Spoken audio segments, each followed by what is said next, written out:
This one, oh, sorry. There we go. This one is, it's got a derivative in it. It's got x's and y's. It gives me an initial value. And it asks me to figure out what y is. So the first thing that I'm going to notice is that I've got my x here and my y here.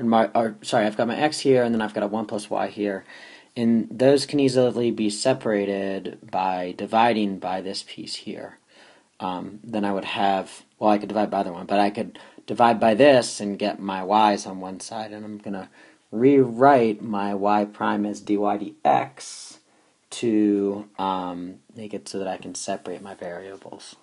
So I get dy dx equals x times 1 plus y. And what I'm going to do is divide by 1 plus y, like that. I'm going to do that on both sides. I should give myself some more. Actually, hold on.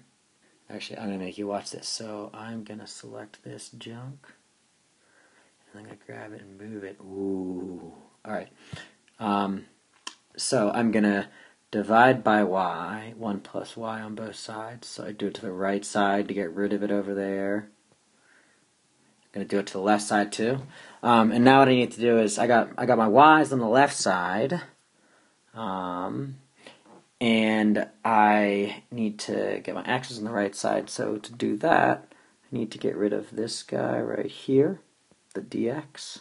So I'm going to multiply by dx on both sides.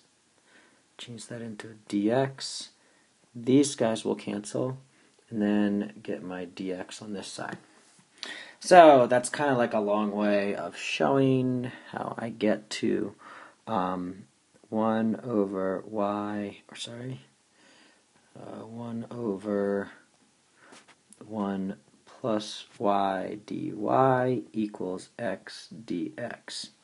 Now I'm going to go ahead and integrate both sides. So I have my integral sign.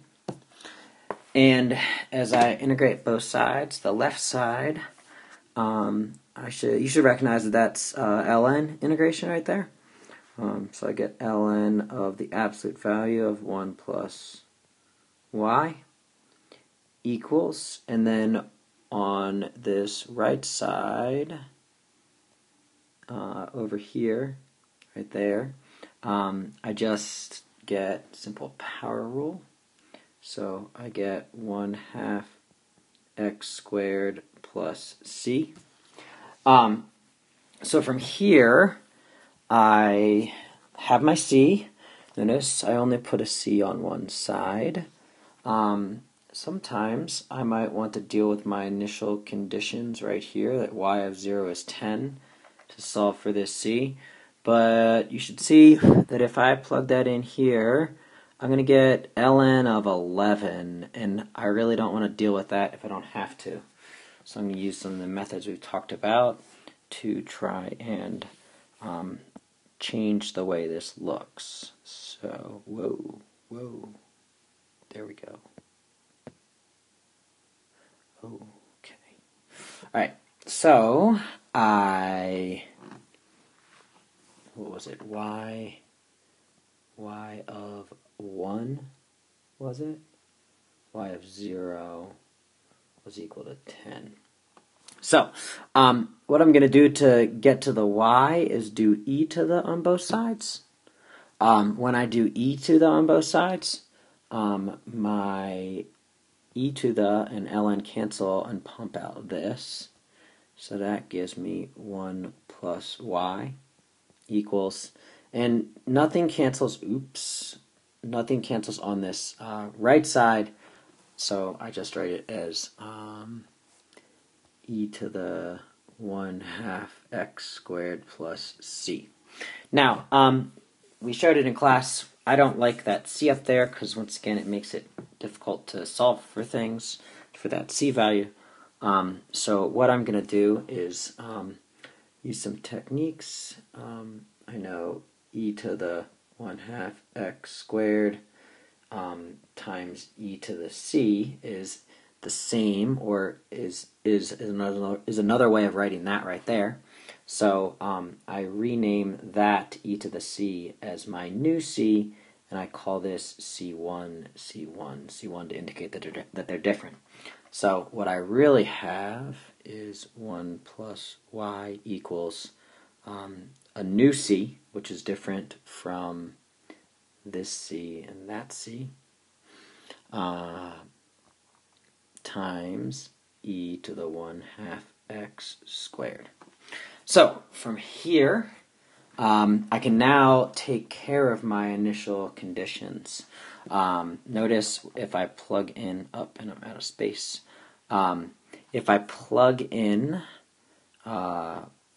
y equal to 10, I get 1, oops, do it in black, 1 plus 10 equals c times e to the, well, when I plug in 0 for that thing, I get 0.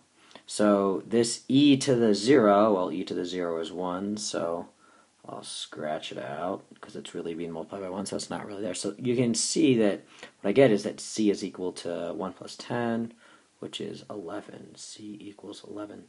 So I'm going to combine that with this and write it as y equals minus 1, so I'm going to move this guy over to the right side, plus 11 times e to the 1/2 x squared. And that is my final answer.